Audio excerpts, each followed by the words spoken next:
TGM presenta un momento para aprender más de la palabra de Dios. Un momento para fortalecer el conocimiento. Un momento para reflexionar. Llegó el momento de conectarnos con la verdad. Hola, mis hermanos y amigos. En la cápsula anterior enseñamos que después de comer del fruto prohibido, el hombre pierde su estrecha relación con el Creador y se llena de miedo, confusión y vergüenza. En Génesis, capítulo 3, versículo 10, Adán le responde a Dios que oyó su voz en el huerto y tuvo miedo porque estaba desnudo y se escondió. Dios buscaba al hombre, pero el hombre, después del pecado, se escondía del Creador. Lo más destructivo que ocasiona el pecado es que hace que el hombre se aleje de la presencia de Dios. Incluso aquí, Dios estaba buscando al hombre y el hombre huyó de su presencia. ¿Por qué no buscó el árbol de la vida? ¿Por qué no buscó la sabiduría? ¿Por qué no buscó a Cristo, el árbol de la vida, poder de Dios y sabiduría de Dios? Ellos estaban pero muy cerca del árbol de la vida, pero no actuaron según la provisión de Dios. Y había un tiempo limitado. Por favor, no pasen esto por alto, porque es muy importante que vean lo que dice el original hebreo de este pasaje. El hombre y la mujer, su esposa, se escondieron del Señor Dios en medio del árbol del jardín. Así dice el original hebreo. Esta palabra para árbol no se refiere al árbol del conocimiento del bien y del mal, sino del otro árbol. Tenían poco tiempo para agarrar del fruto del árbol de la vida, pero no lo hicieron. No actuaron según la provisión de Dios. Y cuando no actúas según la provisión de Dios, ¿qué sucederá? Serás expulsado del jardín de Dios. Y en cápsulas pasadas habíamos enseñado que en Ezequiel capítulo 28 hay una estrecha relación entre el jardín del Edén y el reino de Dios. Entre el jardín de Dios y el reino de Dios. Dios sigue hablando con Adán. Génesis 3:11. Y Dios le dijo: ¿quién te enseñó que estabas desnudo? ¿Has comido del árbol del que yo te mandé no comieses? En esta frase hay una palabra hebrea muy importante. Has comido del árbol que te mandé. Que te mandé. Aunque sean 3 palabras en español, es únicamente una palabra en hebreo. Sabá. Que te mandé. Sabá. Término hebreo, como vemos en el gráfico, que significa dar un mandamiento. Es un verbo que significa ordenar, mandar. La palabra significa dar una orden o mandato. Habíamos enseñado en capítulos anteriores que los mandamientos de Dios son buenos. Tienen un propósito positivo para nuestro crecimiento espiritual. Siempre Dios, a través de sus mandamientos, quiere guiarnos y movernos a donde Él quiere que estemos, el cual siempre será el mejor lugar donde podemos estar. Por eso es que solamente cuando obedecemos sus mandamientos podremos conocer la riqueza de su bendición. Pero Adán y Eva desobedecieron el mandamiento dado por Dios, el único mandamiento que de Dios habían recibido. Sigamos con Génesis capítulo 3, versículo 12. Y el hombre respondió: la mujer que me diste por compañera me dio del árbol y yo comí. Traduciendo literalmente del hebreo, deberíamos leer el texto así: la mujer que tú pusiste conmigo. Adán se ve obligado a reconocer su transgresión, pero lo hace de una manera como queriendo quitarse la culpa de sí mismo para depositarla en Dios y en la mujer. La mujer que tú pusiste conmigo. Adán intentaba decirle a Dios que todo pasó porque la mujer me lo dio y tú me la diste a ella.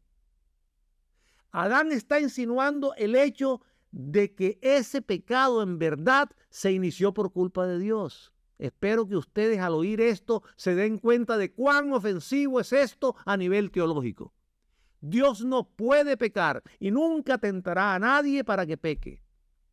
Quiero detenerme aquí porque he escuchado enseñanzas que distorsionan el significado de la soberanía de Dios y enseñan que Dios es el que origina todo lo que pasa y que Él es la causa de todo lo que ocurre. Eso es lo que Adán está diciendo aquí, pero no es así. Eso está mal. Adán está diciendo aquí algo que no es agradable a Dios. Se atreve a decirle: yo solo pequé, Dios, porque tú me diste esta mujer y ella me dio del fruto. En otras palabras, Dios fue la fuente de su pecado. Y sabemos que decir eso es una herejía. Pero eso fue lo que el hombre dijo. Dios se dirige entonces a la mujer en Génesis capítulo 3, versículo 13. Entonces Jehová dijo a la mujer: ¿qué es lo que has hecho?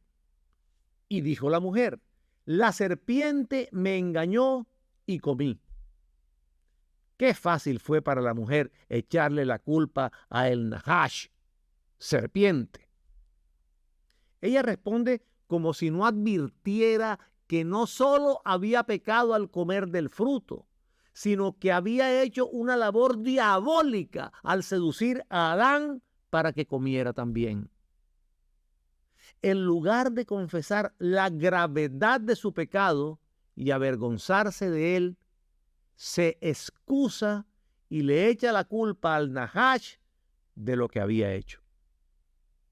Así vemos que, si bien sus ojos se abrieron para ver su estado degradado, los ojos de su entendimiento se cerraron, de modo que no pudieron ver la inmundicia de su pecado.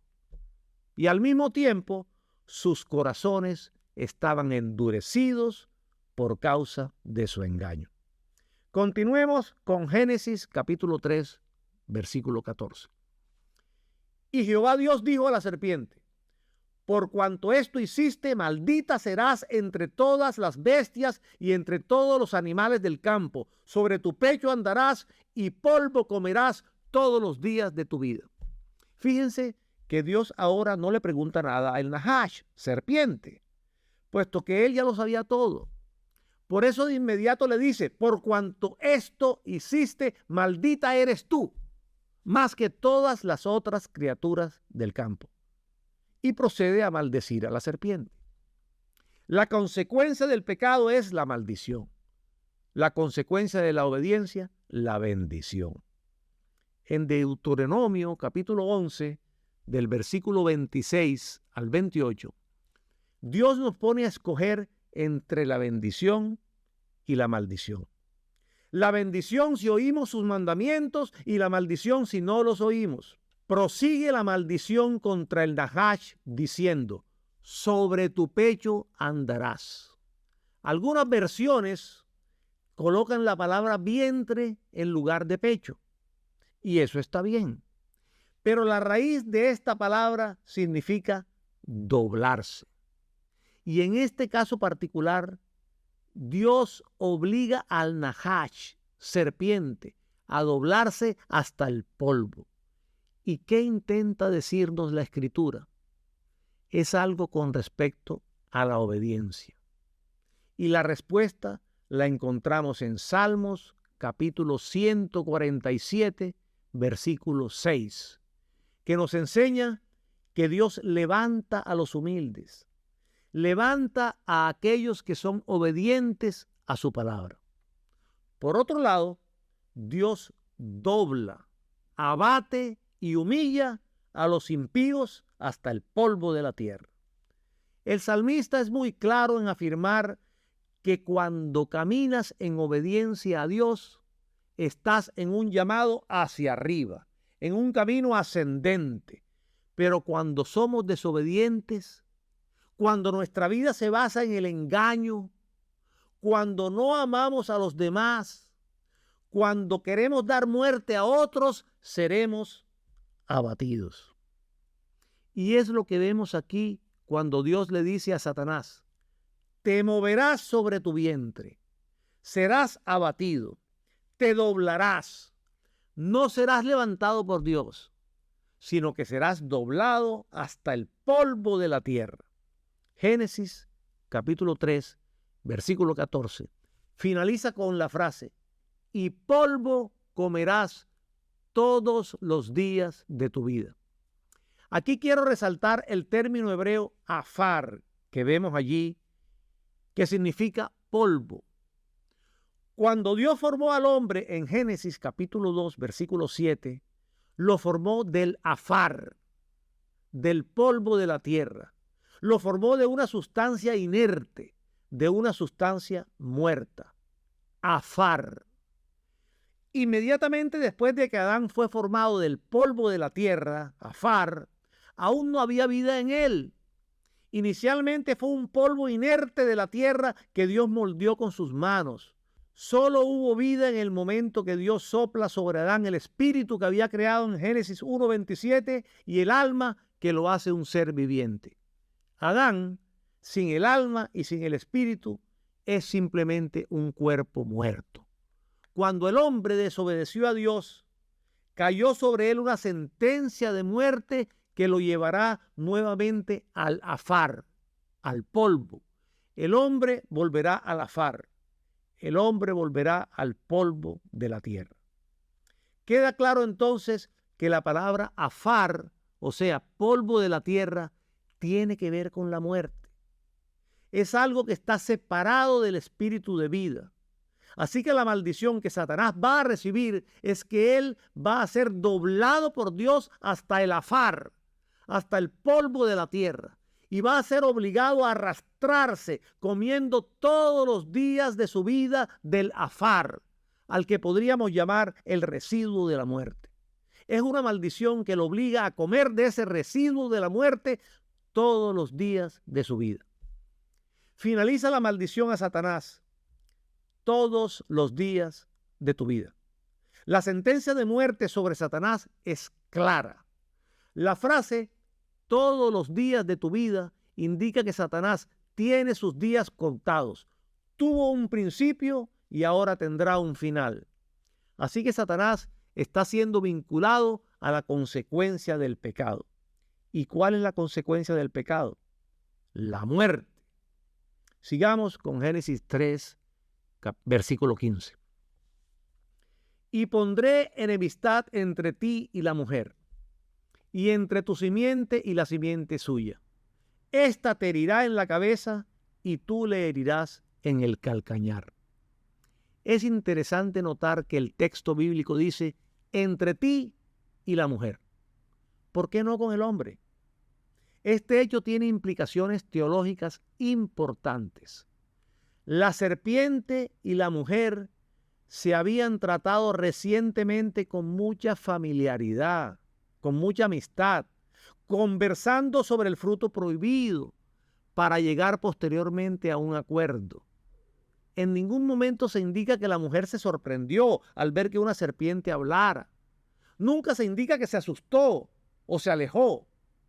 Esto parecía muy natural y familiar para ella, por lo que sostuvo una conversación amistosa. Pero aquí aparece una sentencia divina que ahora los enfrenta, sin ningún tipo de reconciliación. Pondré enemistad entre ti y la mujer. Nótese cómo las amistades pecaminosas acaban justamente en enemistades mortales.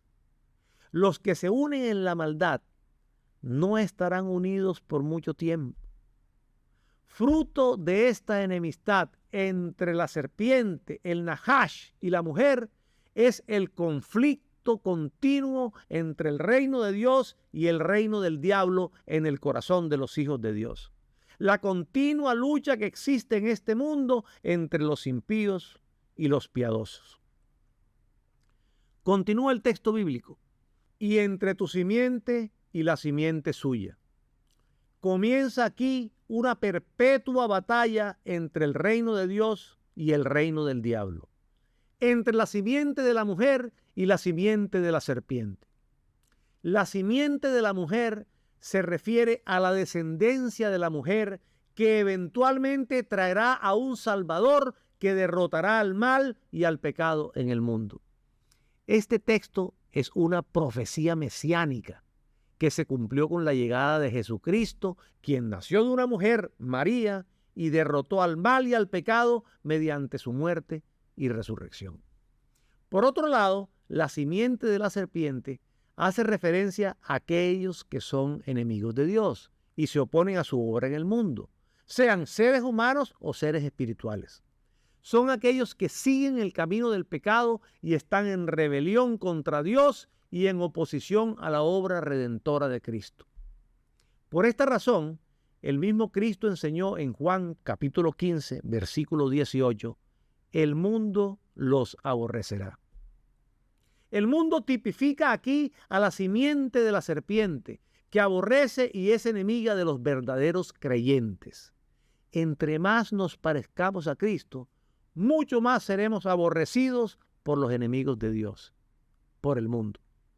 Génesis capítulo 3, versículo 15, finaliza diciendo, esta te herirá en la cabeza y tú le herirás en el calcañar. Esta te herirá en la cabeza. ¿Quién? La simiente de la mujer. Una persona que nacería de la mujer. Y algo importante aquí es que esa persona nacería de la mujer solamente, sin la intervención del hombre. Por lo tanto, estas palabras no están dirigidas a Adán y Eva, sino únicamente a Eva. Y fue como resultado de este propósito de Dios que Cristo Jesús nació de una virgen. La profecía establece que Satanás será derrotado, será herido en la cabeza por Cristo. Cristo llevará a Satanás a una derrota contundente. En el mismo momento en que el hombre peca, nuestro amoroso Padre Celestial establece un plan de redención para el hombre caído.